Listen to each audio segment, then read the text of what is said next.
Sometimes the hardest part of vlogging is not the camera, it's the people watching me while I'm holding. Every time I hit record in public, I can feel all the eyes on me. Some people stare, some whisper, some probably think I'm crazy. And honestly, it's used to stop me. I will always worry about the other might say. Do I look weird? To be honest with you, I have this love-hate similar system here.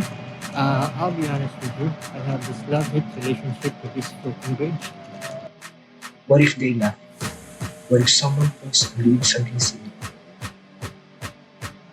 That fears almost stopped me from starting.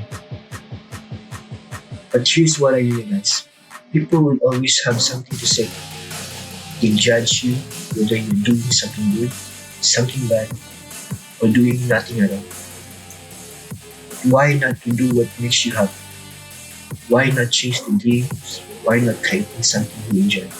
Yeah, hope my friend.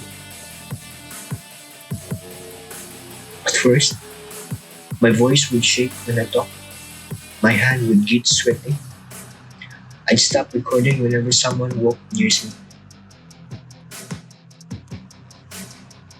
But every single time I push myself to keep going, it's got easier.